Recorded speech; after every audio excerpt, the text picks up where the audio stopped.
Hello. Hello. Hey, good morning. Good afternoon, good evening, wherever you are. Uh, how's everyone doing? Oh, really, quite a wild week, I would say. I was a bit sick last week. I think we had some festivities here in Malaysia, and then I didn't get too sick actually. Just some sore throat and a runny nose, a small fever, not small fever, small cold. But I wasn't feverish. I didn't feel that weak, so it was towards the end of the week, last week. So I was already going back from traveling. I think I told my friend that chat. I was traveling for a bit, so now just recovering a bit from the sore throat. But feeling good. How's uh how's everyone else? So this stream we're gonna chill a bit. I think we'll talk about friend tech. We're gonna talk a lot about friend tech, especially things that happened when friend tech was just released. And the reason is that I think it's good to go through everything so that everyone's aware of V2 stuff when friend tech V2 releases. Other than that,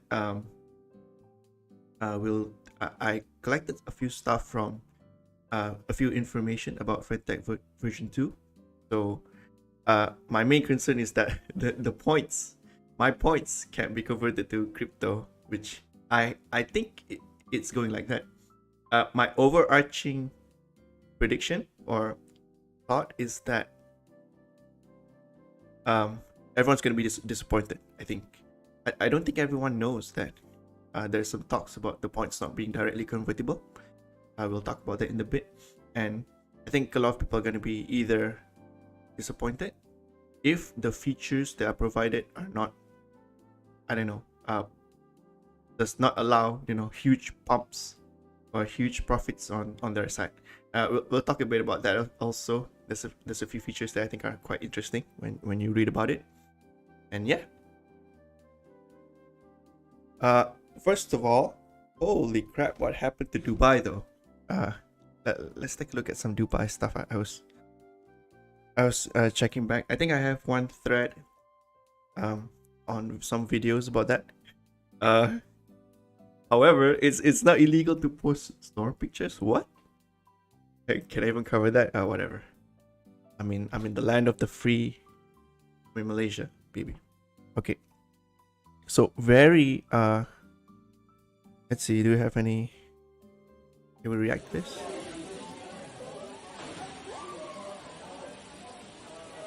Yeah. It's a bit sad what's going on. So based on what I read is that yeah, they have been doing this cloud seeding stuff, which is they're just injecting things into the cloud or the weather to kind of promote rain, but then it rained, so it kind of doubled the effect. And then they don't have infrastructure that can handle that kind of downpour. Okay. Hello, how are you? I am under the water. Please help me. Here too much raining. Too much liquidity. Okay, so some of the jokes were really good though. But I hope everyone in Dubai is I think I retweeted this already. I hope everyone in Dubai is staying safe. Isn't there like a risk of infections or bacterial stuff when you have these kinds of floods? Yeah. Crypto guys flying to Dubai just to be even more underwater. Good one. Okay, let me open the thread. I think I have a thread from somewhere that has all of the videos. Yeah, here it is. Oh wow, what? Okay, they deleted it because Saudi Dubai made it illegal. Oh wow. Okay, whatever. We'll just find it. So just search for it the old school way. Oh wow, yeah.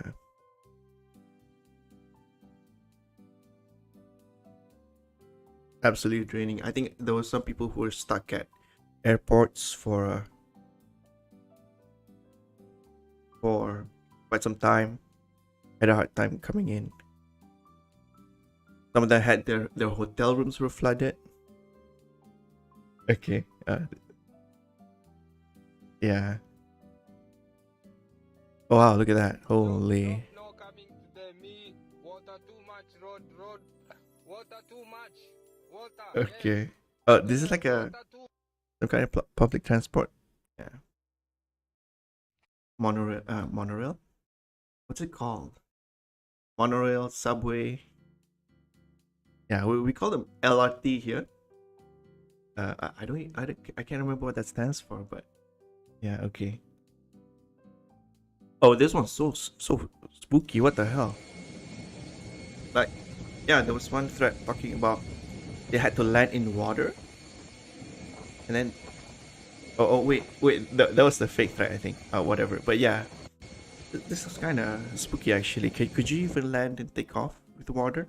I assume there's going to be a lot of drag because of it. So yeah, quite crazy. Okay. Yeah, okay. So again, hope everyone in Dubai is staying safe. Yeah, it's really bad, but I think it's already subsided. So probably we can continue on with have a good conference. Yeah. I wish not to say I wish I could go, but I think I want to try go to the next event. I do know that end of the year there's going to be an event in Southeast Asia in general because of DEF CON. So maybe get to meet some of you there. Yeah. That would be interesting. Okay. Okay. This is a joke tweet, but I really liked how it was done. Very good. Yeah. Okay, I think that's it. These are all Rentec 2 stuff. So let's talk about Rentec. Yeah. I'll give a rundown on what it is. The app looks a bit different now, but probably I can talk about how it works. Yep. So basically, you just register and you get to this interface. So what Rentec is that you can buy keys, and these keys from individual keys. So everyone has their own keys. Let's say keys are infinite, but when you buy them, okay, the UI changed, so I don't have everything that I want to talk about straight in my mind, because okay if I show this. Yes, okay. This is the page. Okay, there you go. Yeah, so every person who registers has a key, and what happens is the key price starts at a very low price. I actually brought something to draw with, so let's use that.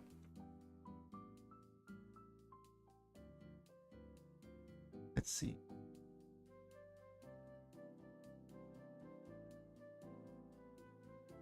Let me get my okay. Yeah, so you have a key, right? Okay, I need to draw nicely. I have a habit of drawing very bad. Okay, that's very bad also. I need to be a good drawer. Okay, so everyone has a key, and so you can buy keys which allow you to access a private chat room. Yeah, it's actually a private chat room. Actually, a bad drawer. Wow. It's a private chat room between you and the individual, right? So what happens here is, I think I can show mine, or maybe I'll show someone else's first, just to see how it looks like. What a good Rentec room looks like. Yeah. Yeah. So what happens is you can chat when you buy a person's key. You can chat with them. Only the person can see your chats. However, when the person replies or when they send a chat, everyone sees, all their key holders sees it. So it's like a pseudo one-to-many relationship, right? Where you have a lot of people. Yeah, it's a pseudo one-to-many, which means everyone talks to the person individually, but when the person replies, it replies to everyone. So I guess it's fair to say that the message is broadcasted to everyone. Yep. Which is interesting. You still are able to see the person, the key holders chat, if the person replies to it directly, right? So you can see here, this is a reply, I think. Yeah, this is a reply. So I know that Trev actually said this, and then it was replied by the person. Okay. So here's the important thing. The key starts really cheap, right? So one key first starts at like, I don't know, 0.0001 ETH. It starts really small. But then what happens is, as more people buy and hold your keys, the key price is exponential. So yeah, so here it's like this, but when you get to like 10 holders or something, it's gonna be like 0.1 or something. Yeah, along these lines. So it's gonna be exponential, meaning that there will be a limit of let's say your key price has a certain value, you will definitely reach that value or close to it because of how exponential this increase is. It's really exponential. Like to give you some perspective, my key was like 0.1, and then I had like 6 buys, and that bumped it up to 0.16. Yeah. So in ETH terms, it doesn't look a lot, right? But actually in cash terms, it's quite a lot. And then that's basically it. So that's just the normal features that at least the basic feature that Frentech provides. Recently, there's been some new features. You can actually follow people. So I've had a few follows. I think following means that you can see their trades. Yeah.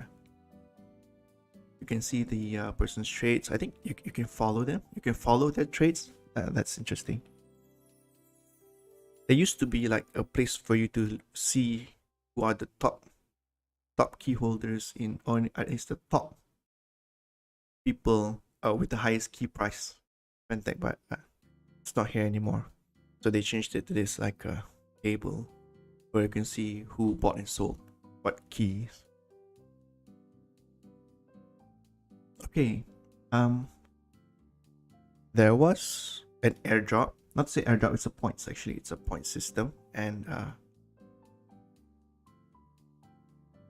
yeah, I think that there was a lot of study about points, how they were distributed back then. They had some Dune dashboards. I hope we can look for them later on. But these points, they were heavily based on your portfolio, meaning the keys that you hold, and less about how many keys that you bought. Yeah. So I definitely didn't buy a lot of keys. What I did was, at the time when people bought my key, I would just buy theirs if I could afford it. I basically bought all my keys using Frentech fees, like most of it. Oh, we can talk about fees as well. So those are points. Now, actually, when you buy someone's key, what happens is I forgot the math. I think it's like when you buy, there's a percentage.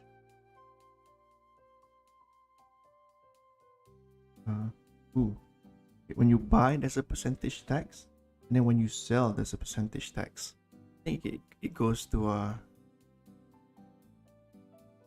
can see that when you buy, there's a tax, and when you sell, there's a tax. I think it's like 5% goes to you, and then another 5% goes to Frentech, and that's how they make their money. And so Frentech gets some kind of fees based when people buy your key, and you get some fees when you buy your key as well. When people buy your keys as well. Yeah, so that's how you make your money.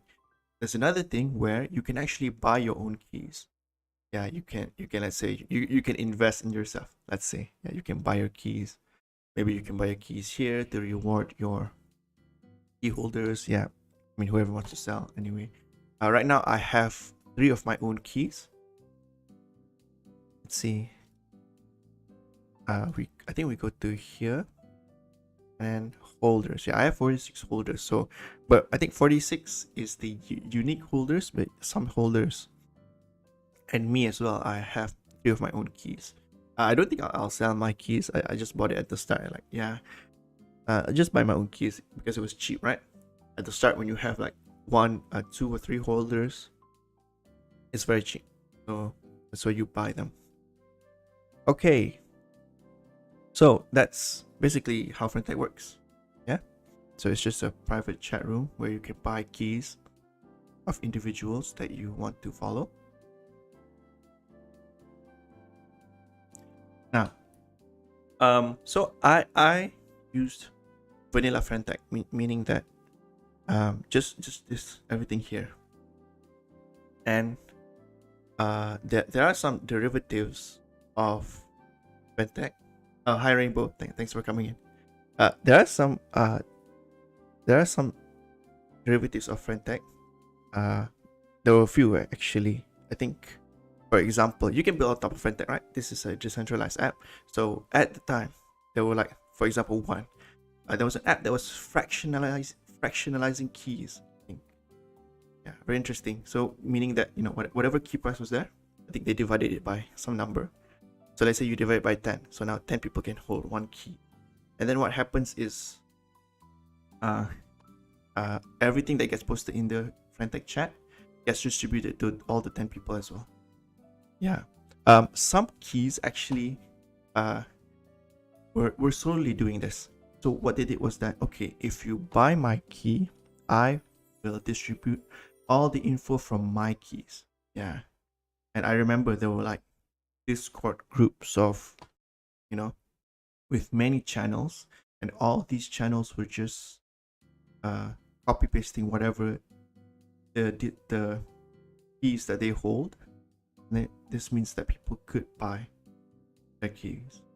People had incentive to buy their keys, you know. So it's like, I don't know, yeah, this was one thing that was happening at the time. Another thing that people were doing.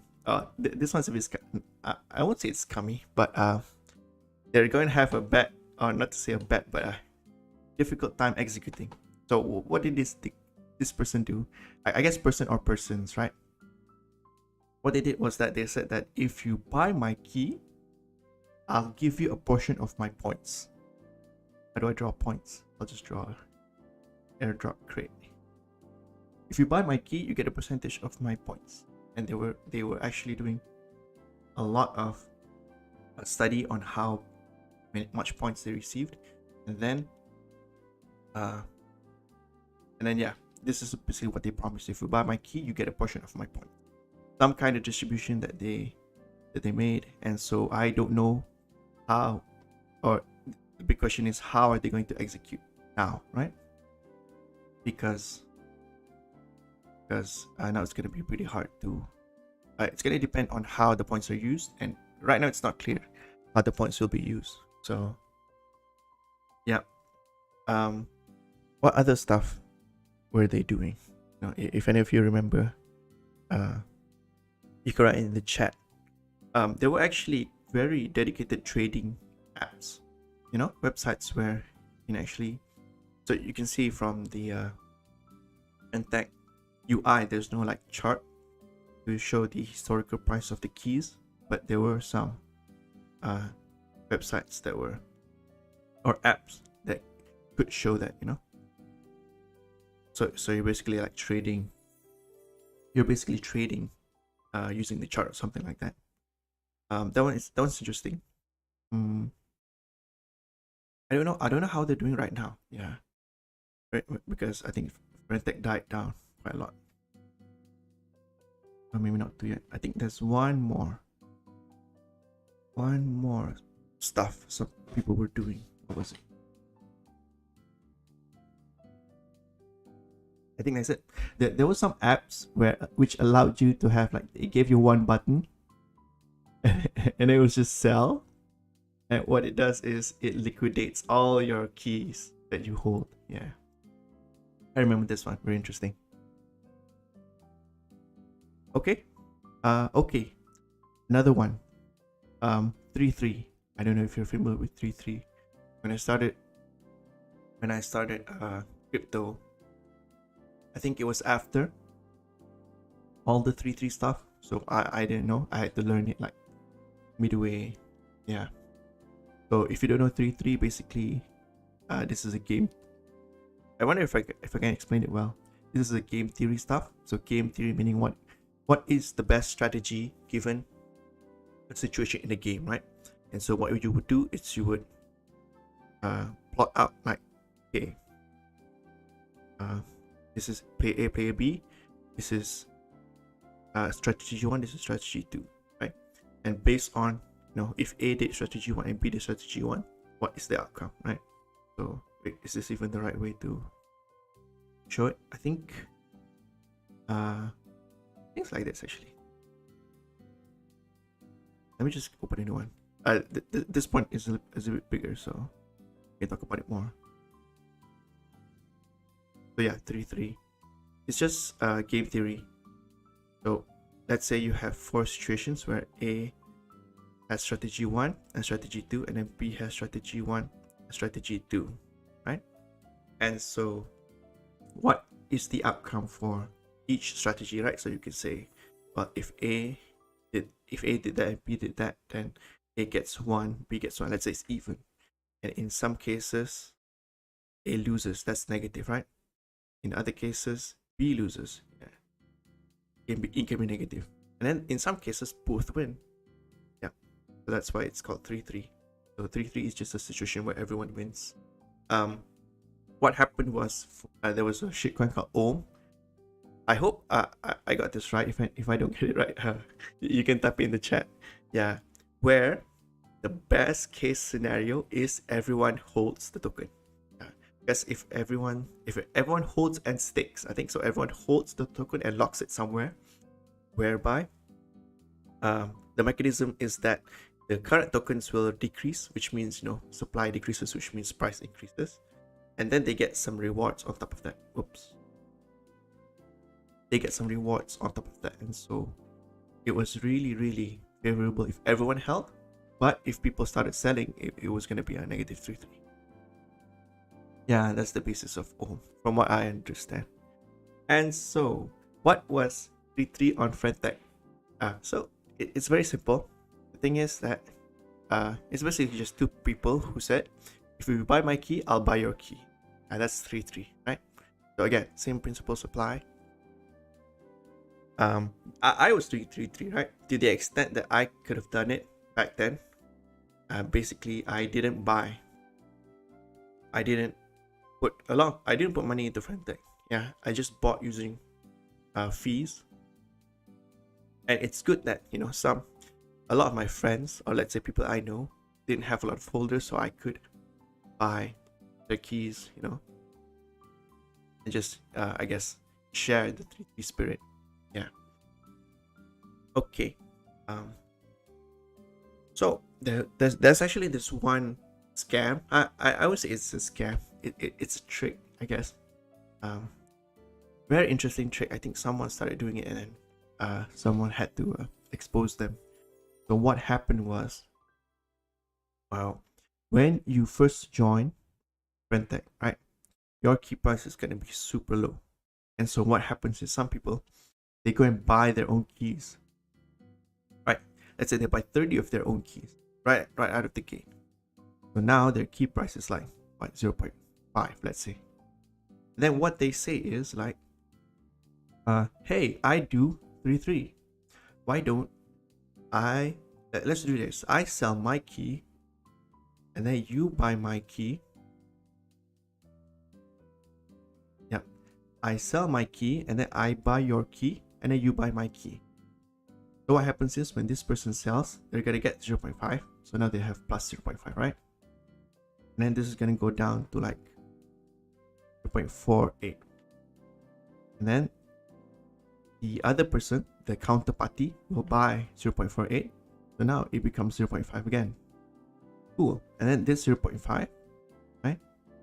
They use it to buy the other person's key. the counterparty's key, right? So, oh shit, all dandy, everything's good. However, yeah, this is actually a trick. Even though on surface it looks good, right? Because we're doing like an equal exchange. Let's say this person also has a 0.5 ETH key. The problem is that when this person does it to, so this person has 30 keys, right? When this person does it to 30 people, they're gonna get like 30 times 0.5. Makes sense, right? And they might spend 30 times 0.5 as well, right? Because they're going to do it to 30 other counterparties. So this leads to like 15 ETH in amount, in value of Ethereum. The problem is that this guy, the person who's doing this, was buying 30 keys. However, the price of the keys, between, let's say, 0 to 1, the first key up to like the, let's say, the 25th key, that price is not going to be 0.5, right? Here it's like 0.001. Here it's probably like 0.1. Only here it's like 0.5. And so there's actually a profit. Let's say the person actually only spends like 7 ETH to buy their own keys for 30 times. However, now they have 30 holders of 0.5 ETH keys. So in the end, technically they pocketed like, let's say, yes, sorry, 8. Can't do math in the morning.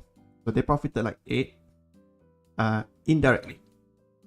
So let's think about how do you exit that. I don't think you exit. So you just have 30 holders now, but then you spent less ETH than what was needed to get 30 holders, 30 legit holders, versus you buying 30 of your own key. Yeah, so this was going on for a bit under the guise of 3-3.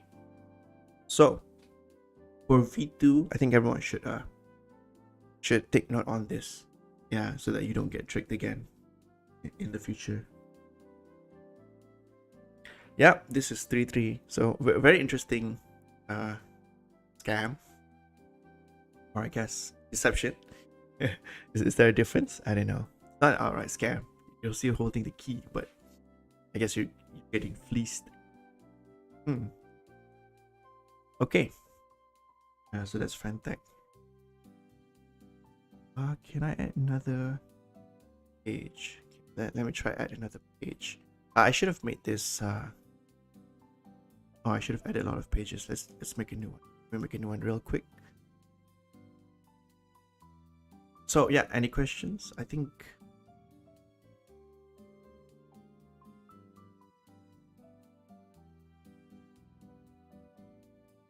Sorry, making a new page real quick, adding more pages. It's easier for us to go through.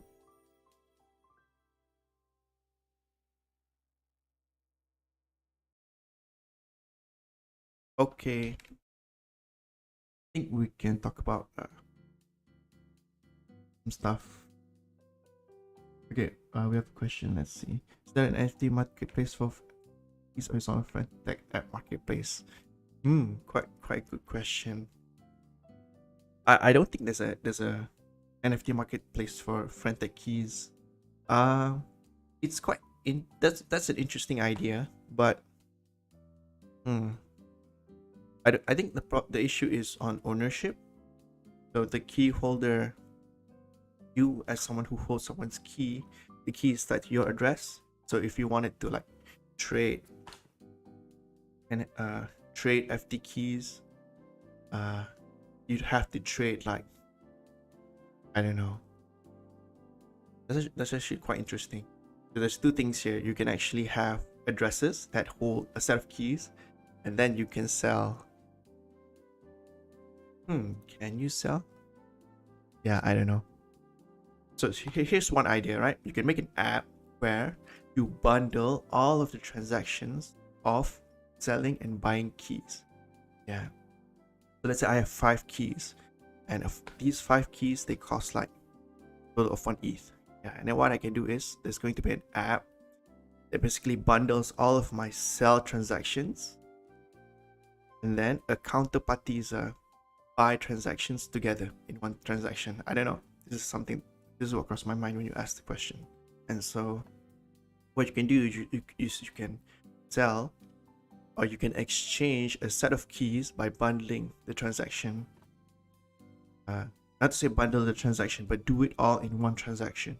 And so yeah, so this by enforcing this on the app level, so this is the app, you could facilitate something like an exchange of a set of keys nicely, and no one can go in between and change the price or whatever. That's the first thing that came to my mind based on your question. Thanks for asking. Other than that, yeah, it's basically all in app because Fnatic wants all of the fees, I think. Yeah, that's it. There's a lot of forks of Fnatic. I didn't explore it that much. Oh yeah. So my experience with Fnatic was very good. I used it. As you might know, I have a few trading. I have a few bots, and these bots, a few Telegram bots, and these bots, I give them, I give my Fnatic key holders unlimited access. And the thing is that because Fnatic has a steep bonding curve, the exponential curve, or this exponential increase in price, it's called the bonding curve. This means that I am able to really limit the users that I have because my infrastructure is not as advanced or as high. It can't scale well, because I'm just a single person. So this allows me to kind of limit the amount of users that I have to maintain, and so that's my main use of Fnatic, which is really just that. So good experience so far. Maybe show you my stats. I don't know if this is public, but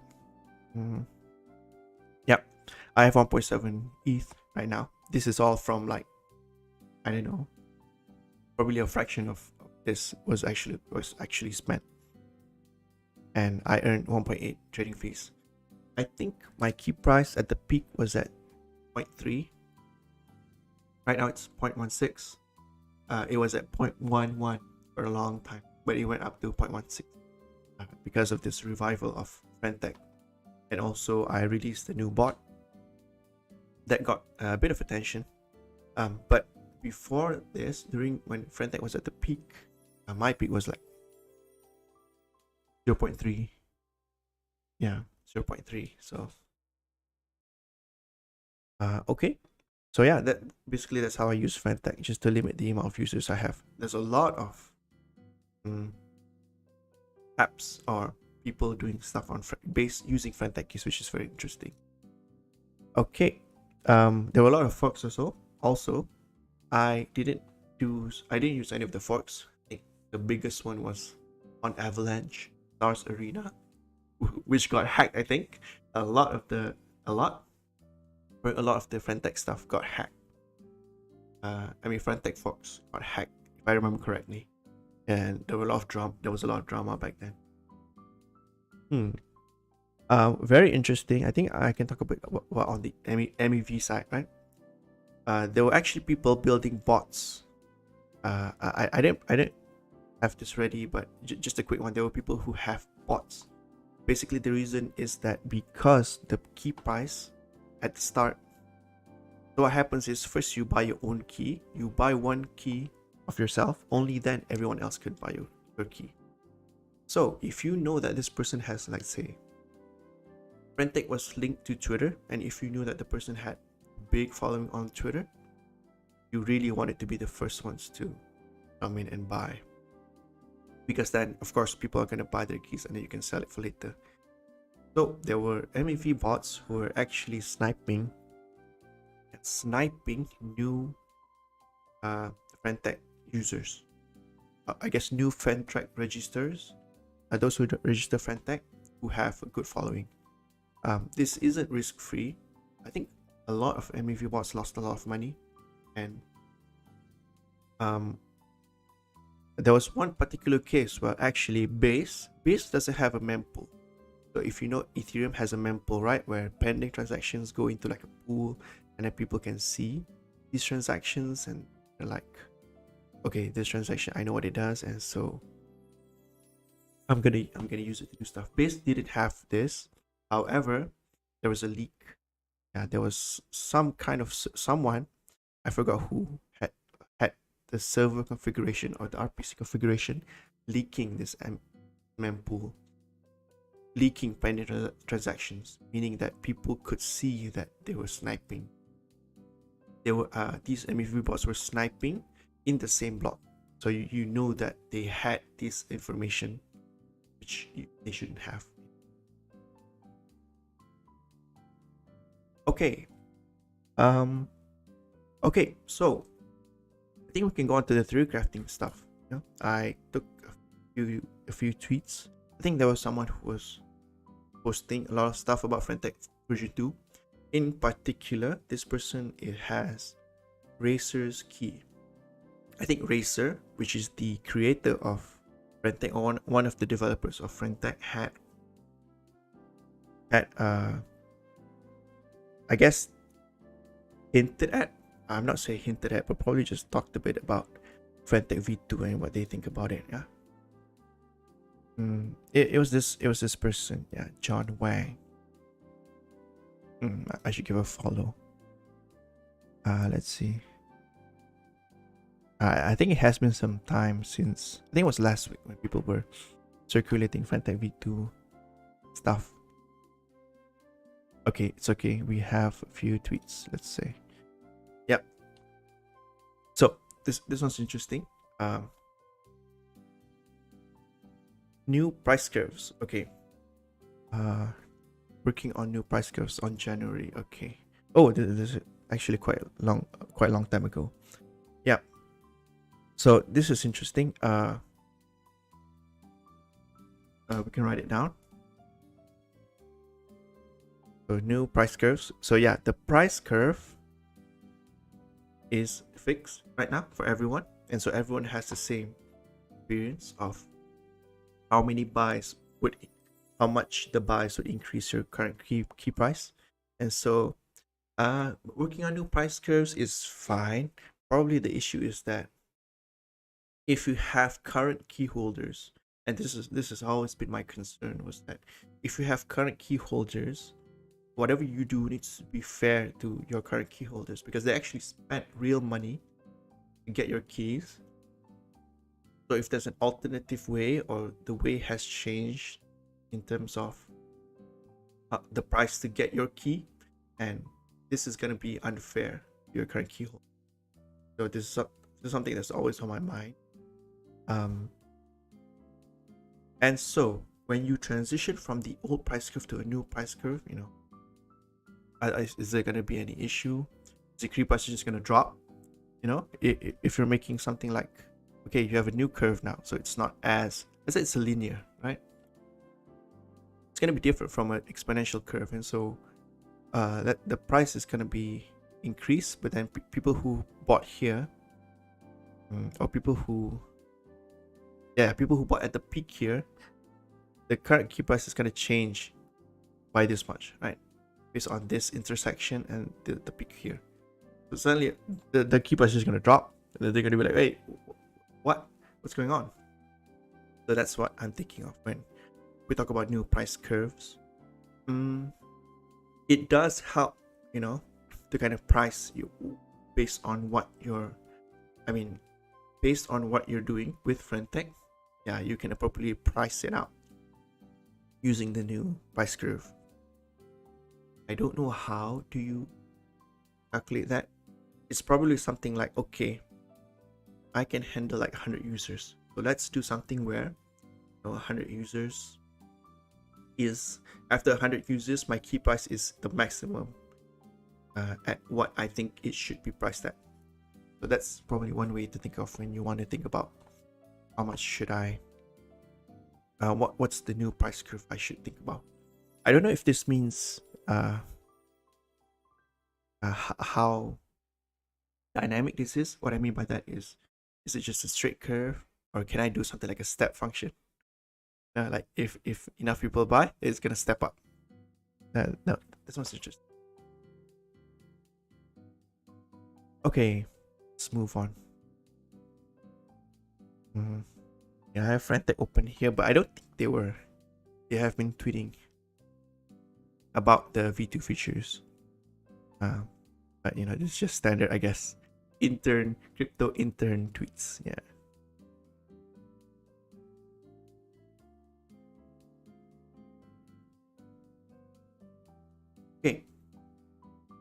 Okay, so let's look at this one.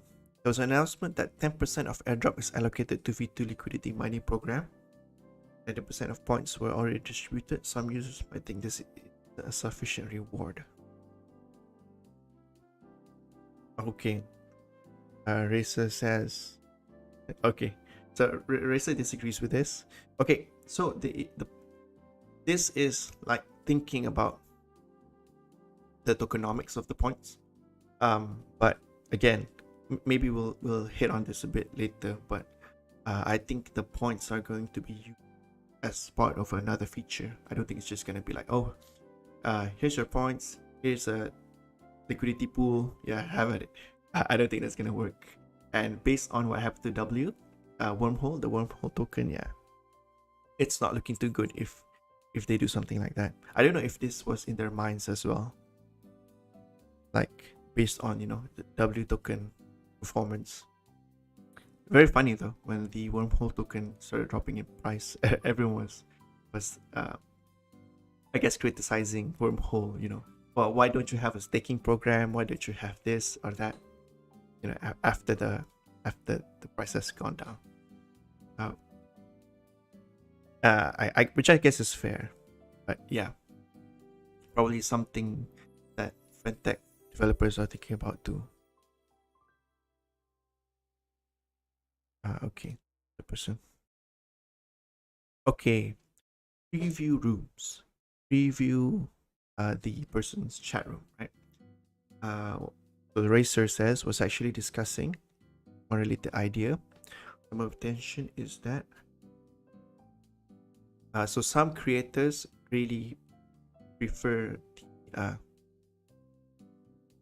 privacy of their chat, and so previewing is a bit as an idea. Limited time access. The idea that came up is tickets to give room owners the option to sell limited time access to their rooms for a flat fee. Yeah, I think there's not much going on here. Yeah. Okay, I think we can move on.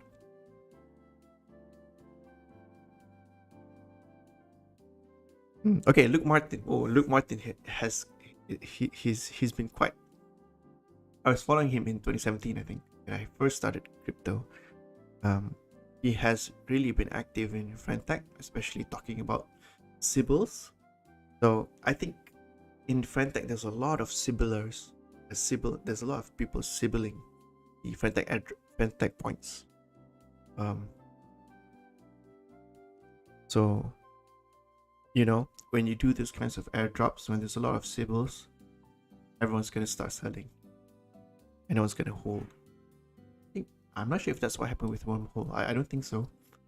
But yeah, it's gonna be this. From last I saw, it was a real big problem in Frantech. Sybil attackers just baking volume to get baking activity to get all the points. Yeah. Okay. Key price are inefficient for now, and if you grind it, we won't have big advantage.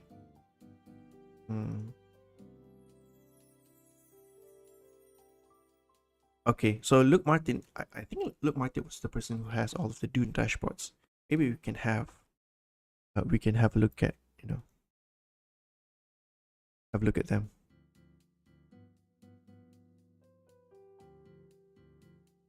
Okay, I think this is a bit too big brained. I don't use Frantech to this extent, so I can't really understand what's going on. Let's see if we see some. Name it is bigger for everyone. Yeah. Okay, so Black Noise is Ansem. Saka, I'm not sure who this is. Racer, Kobe. Okay, CBBOFE. This person bought my key a while back, but then had to sell for a loss. Very interesting. Suzu. Okay, Hero is the one. Okay, so CBPUFE. I don't know what they were doing, but I guess they were a big fintech trader. Yeah. Another person who was a good fintech trader, or not to say a good fintech trader, but who was going viral on fintech was Wombat. I don't know if any of you remember Wombat. Who was propping up his fintech, and then at the end sold everything, sold all of his keys, just dumped on all of his key holders and moved on, which is interesting. Okay, so Hero is the one that did the points distribution mechanism, as in if you buy his keys, you will get a portion of his points. That was his whole shtick. And nothing about Frentech. Yeah. Okay. 4 dashboards. Maybe it wasn't Luke Martin's dashboard that was about the Frentech Sibyltechers. Sibyllers. How do you pronounce that? Sibyllers? Yeah. Okay, I think we can move on from this. There's not much from here.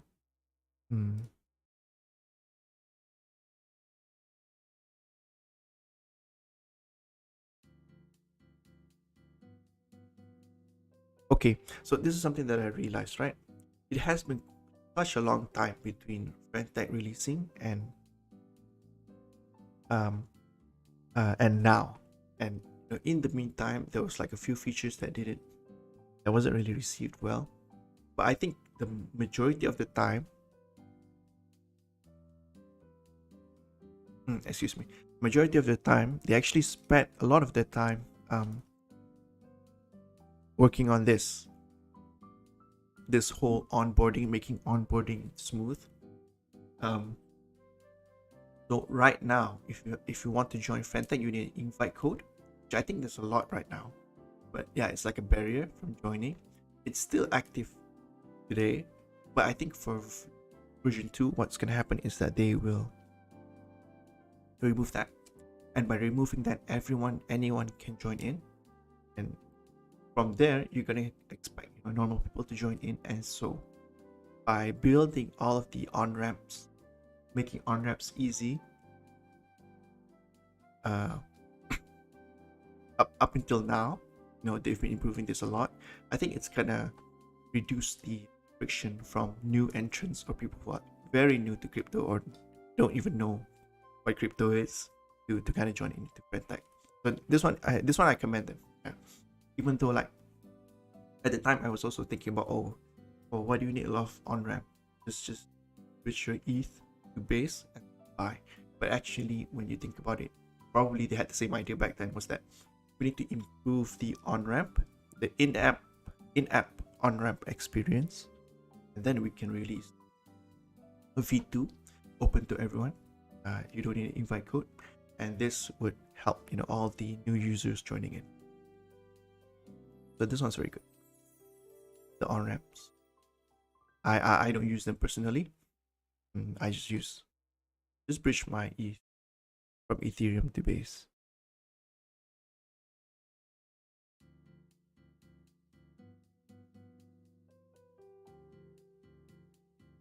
Okay, moving on. Okay, here we go. So a big part of Frentech V2 is they said the app will feel like Telegram. So if you can see what's going on with the app, right? There's a lot of loading. Like loading here. Loading. If I go to a chat, it's loading. Then when I scroll up, it needs to load. There's so much loading everywhere. Which loading. So they added this button here. You can't see it, but let me make this smaller. Maybe that'll help. yeah, they added this button here, which allows you to go to a chat room where you haven't read or you have unread messages. This makes it easier, but then it's still loading, right? So this is way out from what you expect from a chat app, you know. And from a software development standpoint, there has to be like better ways of doing this other than just loading every time, you know. You can store the state in in the browser or something like that. You know, you can do a lot of stuff. So this is one thing that they haven't really improved for a while. And I not to say that I don't know why they're not improving it, but what I would say is that making chat apps is a solved problem, right? For developers, we know how to build chat apps that have seen experience and stuff like that. I do know that the Frentech development team is small, like 6. I think there's people building Frentech, and they have to keep it small because of how, you know, how sensitive these apps can get. The more people you add, the more, and if you're holding like money or whatever fees from your app, yeah, it's important to keep the circle small. So hopefully they say that they are improving the experience, which I hope is true, is as expected. Okay, so this feature, we're adding reactions but had thought about separately from revealing. That's an interesting idea. What does everyone think? Okay, Racer is just asking for opinions, but chat room features. Okay. I think it's okay. Just trying to improve the chat experience. I guess it's okay. Probably not probably not the thing that I want to know the most, right? Okay, this price curves. Okay, we'll talk about pre-market in a bit. Let's see.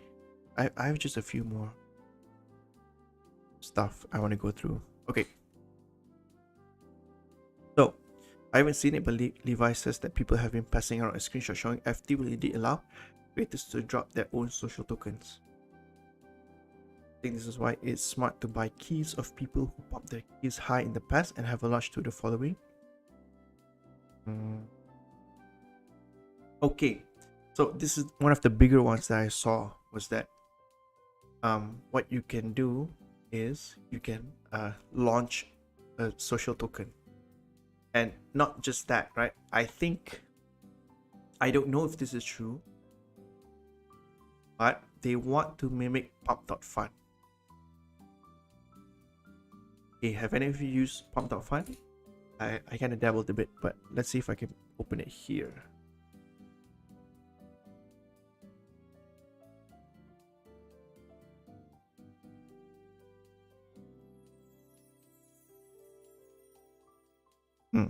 Okay, let's just open whatever. Yeah. Okay, so pump.fun is very, very interesting. I don't know if it'll be exactly like this, but what's going on is that you can launch a token, but you won't need to provide liquidity. What happens is, as people buy into your token, they buy it in like a pre-launch phase here, and once their buys reach a certain threshold, all the funds that they used to buy gets put into the liquidity. So, which is quite an interesting idea, which means that you don't have to need money for the liquidity pool. You can just, if you have a good idea, then you can just launch it, and the buys from this pre-launch phase or pump.fun phase will go into the liquidity pool. This is one way of launching a token. This website has been popping off recently. I think they did around 500k of fees a day, a week. I forgot, but yeah, it's that big of a number. It's that hot right now. So launching your own social tokens like pump.fun or whatever. I guess we could just focus on the token launching. Again, I don't think it's a feature that I personally want to use. To be honest, if you wanted to launch a token, you could have just done it anyway. If you're the person who would launch your own token, you would have done it in the traditional way.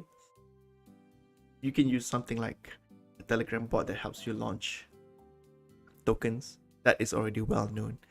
So I don't know if this is good enough, if this is something that I won't use it personally, but sure, it sounds okay. Okay.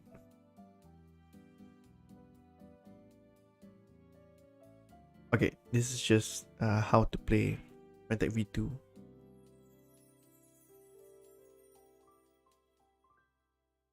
Okay, I think we can move on. Right, this is the, what is this? 6th of April. Okay.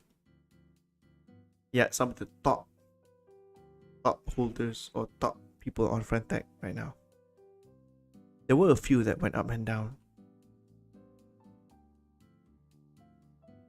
Okay.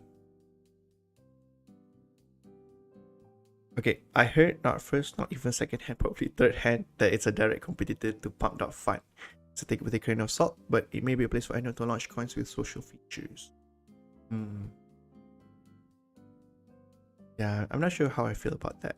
About this, yeah. I won't use it personally, but yeah. Okay, so I think that's it. I was hoping to get more out of this. More. I was looking back for something like this, but I mean, I saw it somewhere, but I couldn't find it again. Yeah, I should have kept it ready. Should keep stuff when I see them. But basically, the idea is that I don't think the points are gonna be convertible to crypto directly, right? So there's gonna be some feature that will use the points, right? So I have 6k points. I think it's gonna be detrimental if they immediately allow people to sell, because all the Sybil attackers are gonna sell everything, right? So how would you use these points? What kind of features could you integrate? What kind of features that allow you to use these points to gain a better advantage? Yeah, that's what I was thinking.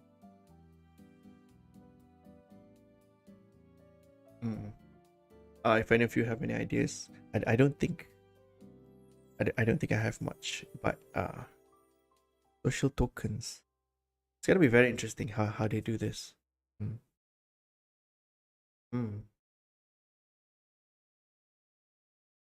Okay. I think that's basically it. That's all that I wanted to cover this time around. A lot of stories about Fentech.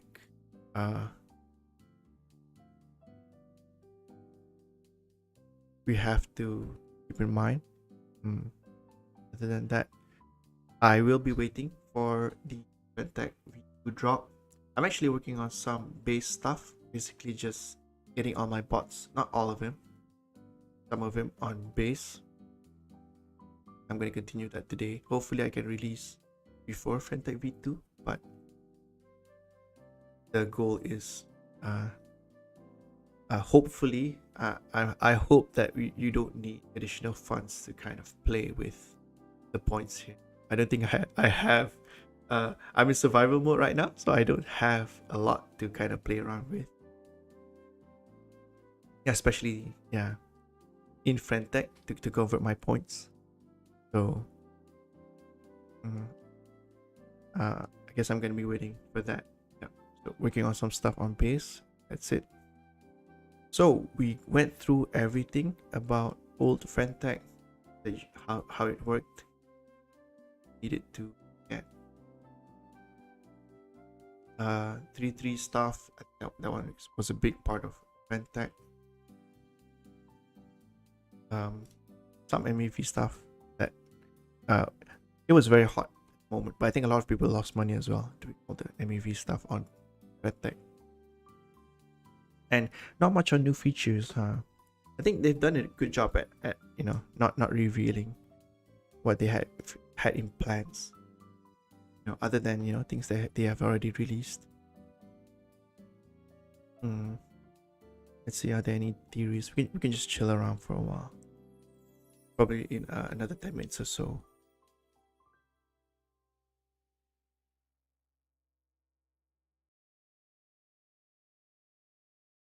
Yeah. So the amount of points that I got, 6k. I got around 6k points. That is on par with someone who isn't like consciously farming points. I think someone else had the same number, and I think they had more following than me, but probably the key price was the same as mine. And so 6k is when you have like decent following, and if your key reach 0.3 and you didn't put a lot of money into FanTech. Yeah.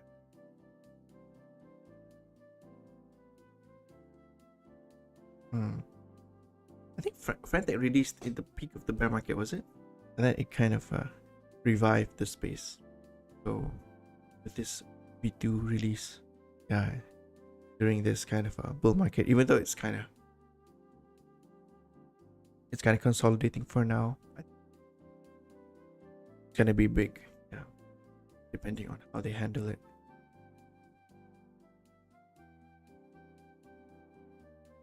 Okay. Nothing much from FanTech. Yeah. I haven't been using all of the features as well. I'm not trading on FanTech as well, so all of this like following and stuff, not too sure to what extent the features are, or how what the features do in a deep sense. Yeah. Well, okay. I think we're gonna end this stream. Yeah, it's already 1 hour, so that's good. Hope everyone got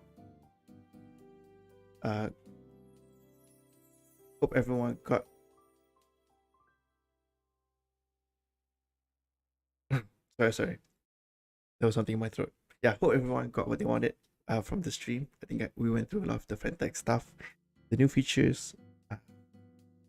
Couldn't really dig deep enough for them, but if you find any, feel free to reach me on Twitter and share them. I'm pretty sure it's a very it's very deep rumors at this point. Deep rumors meaning that you've heard it from a friend. Razer, looks like Razer hasn't been revealing a lot of stuff also. They haven't really shown anything from V2, and so I'm really curious if everything's ready. It's just a few days now. I think it's 420 they're releasing V2. That's what the last time I heard. Yeah, it was 420, but that might change. I don't know. Other than that, yeah. So looking forward to it. Maybe I'll make another stream next week about FanTech V2. I'm not sure if I want to do it next week or the week after. Some time has gone, but that's the current. That's the plan right now. Yep, excited, but also lowered my expectations. Yeah. I think what happened with Wormhole too. Wormhole wasn't that bad. I actually sold at a pretty good price considering current price right now, but FanTech, I was hoping to cash it out as well, but yeah, when I think about all the Sybil attackers, really it's gonna be so bad if they release it outright. The points provision, I mean. Oh, we didn't look at the market value actually. Let's take a look actually. So there are some markets that allow you to trade points. think Rentek was here, but let's see points. Yeah. Ooh, look at that! Wow, it went down.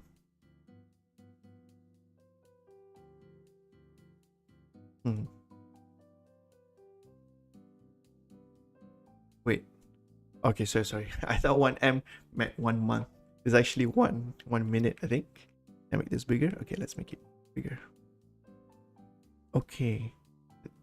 They only track it for a day. That's interesting. The last time I saw this, it was $6 pre-market, which means 1 point is one. 1 point was $6. Yeah. There was some rumors about Rentek points being $1.10. Um, how do you calculate that? So all of the points you distributed, it's based on all the points distributed and the estimation of the market cap that you think Rentek will release. So the market cap will be reflected in the points, and so what is it? Market cap divided by points or something, and then you get how much is 1 point. It was trading at $6, but I think it looks like it went down, and it went down maybe because everyone is a bit more aware of what's going on with V2.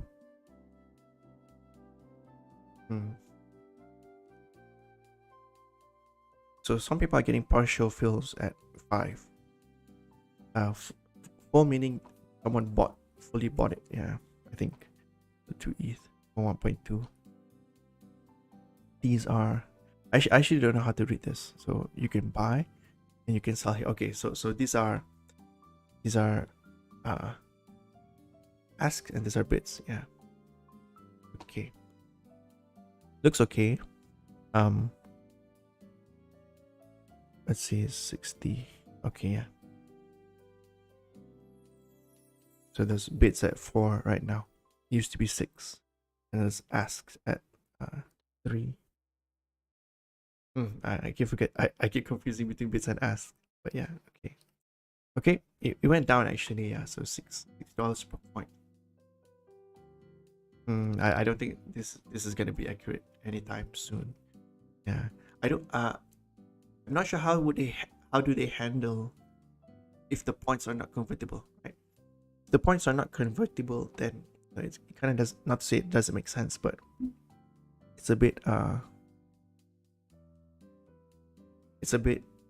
I think the developers can actually just declare like everything void, from what I understand, which makes sense, right? Points or whatever, pre-market stuff can deviate from what you expected it to be. So I know some people who have sold their Rentek points at like at like good values. The problem is that will that follow through?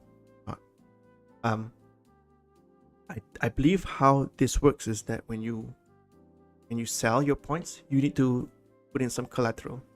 Yeah, and if anything happens, the person who bought your points, if they don't get your points, they get your collateral, right? Because then that was the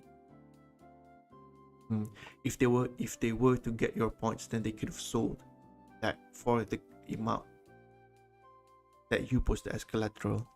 Yeah. So I think that's somehow how it works. I don't know what are the specific conditions that cause this, but yeah, this is just pre-market stuff. So going down. Okay, yeah, I think that's it. Yeah. Okay, so I think we're on the stream now. It's been 1 hour plus. Let me think. I have another stream tomorrow, but that's like a nighttime here, which is like dead in the morning for some of you. But that was a bit more chill. I think we'll talk about like anime stuff. I have another alt. Let me see if I can. Yeah, I get it. I have actually another Twitter account that mostly about Japanese stuff. Looking at the Japanese media and stuff, and so I kind of post Non-crypto stuff I'll post here. Yeah, but most of the crypto stuff will be on my Twitter as usual. A stream tomorrow. Other than that, just talking about otaku culture in general, like how I got into anime and stuff, which I think is pretty interesting. It might be a common, let's say, story for Southeast Asians, especially considering, you know, at a time where we didn't have like internet and stuff, we were just relying on, you know, TV channels and things like that. And also some of the things that I'm vibing to right now, which is on the Vocaloid side. Yeah, we can talk about that tomorrow. If you can make it to the stream, yeah, that one's a bit more chill and less technical from here, from this stream. Yeah. Other than that's it. So any questions, you can reach me out on Twitter as usual. You can also, I think, I also post my Telegram here if you want to Telegram me. Any questions, feel free to reach out. I reach out about my bots as well. I think that's it. Yeah. Okay. Yep. Okay. Thanks for coming, everyone. For those watching on archive as well, thanks for dropping by. I'll see you guys next time tomorrow. Yeah. Bye bye.